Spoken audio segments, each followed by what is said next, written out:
Okay, this question is from Barry Boy 6969.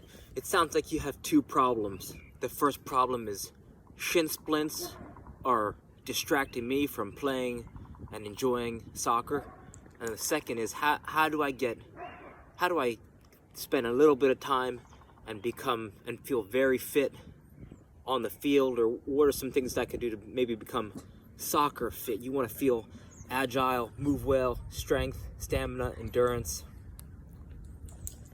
The first way that you can start to attack shin splints, well, there's a lot of free options. Yeah, so take her to the field. Can I have the leash? You're not gonna come with me? Let me just film this, please. Right, so there's some free tools. There's some tools that cost a little bit of money with some huge results, and their cost maybe a little bit more. So I'm talking maybe above $25 to $100 if you want to spend that. Let's talk about the free tools. The first thing that comes to mind, it's a tie between Ben Patrick's tibialis raises. So search knees over toes guy, tibialis raises, TIBIALIS raises, and then you could do search Ben Patrick or knees over toes guy, ROKP, which stands for reversing out of knee pain. And it's not specifically for the knee pain, it's the whole foot. It's like if you spend a lot of time moving forward while walking, that develops a certain set of muscles. When you start to go in reverse, right, that motion of walking backwards is going to hit your toes, feet, ankle, Achilles, that ankle area, and then going up into your leg area. So it's really about getting different ranges of motion that are going to help you increase an optimal surplus of strength in your shin bone and in your feet, right? Because what we're really doing, pumping blood into that area that's deficient because right, it's overworked and undertrained. So that's an easy fix.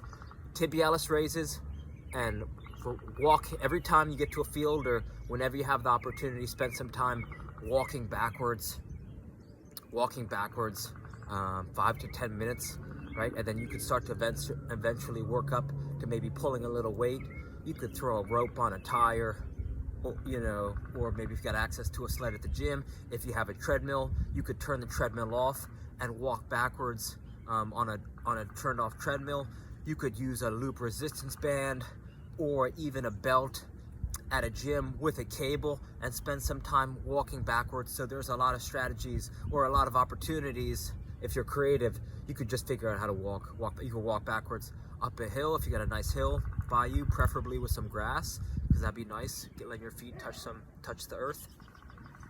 Kador Zayani, 7 postures. Just search that on YouTube. He came out with this book. I think it's more than its weight in gold, because the benefits you're going to get are tremendous. Before I read the book, it just allowed me to get a deeper awareness of how my toes were influencing my movement, and it helped me. The book says unlock your athletic potential. I believe it does that. Even just the way I'm comfortably sitting right now, this is the second posture. I forget what he calls it, but this is going to help you strengthen, right? Kador Zayani, he's 59 years old. He's probably one of the most athletic, 49 years old, probably one of the most athletic 49-year-olds on the planet in terms of explosiveness and strength and flexibility, applied strength, right? Functional strength. And those, right, just check him out. His videos, he's got hundreds of videos on YouTube, so just check that out. Even if you don't buy the book, I think that's a great resource. The close third, because it's so minimal and might cost you a little bit of cash, wearing shoes.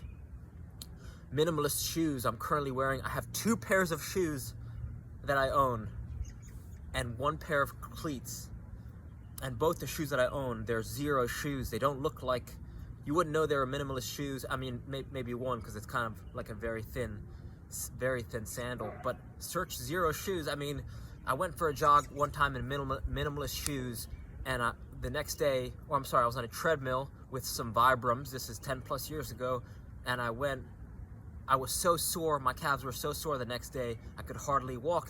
And what this helped me realize is that I was able to get more range of motion in my calves. It actually meant I had weak calves, or a combination of maybe my running technique was flawed at the time. But having minimalist shoes will let your feet spread out, right? You'll notice when you take a step, your feet spread out a little bit. So you want your feet to be able to spread out. So anytime you're wearing shoes that are too strict, it hinders, right, diminishes your foot's ability to do its job, which is act as a reactor, right? Your foot has to adapt to the ground, right? So anytime you're making them tight or putting inches in your sole, even centimeters in your sole, is going to restrict your ankle's ability, your foot's ability to act like a lever, a shock absorber. And it also, right, it's like when you have gloves on and you pick something up, you won't feel it as well. Same thing with your feet. You want to be able to feel the earth, all things being considered. Obviously, if you're running on very hard surfaces or walking on areas where it's not safe, that's not smart. But all things being equal, I think most people would agree that being in sand, water, or grass is more enjoyable than, maybe hard surfaces have their time and place, but that's neither here nor there. Third strategy, ankles. If you have a resistance loop band or access to resistance loop bands, search Dick Hartzel, Hartzel, and just search ankle, preventing ankle injuries. That's where you could that's where his lower band routine starts, with the ankle, and then you work up, right, the kinetic chain, the posterior chain. Hello.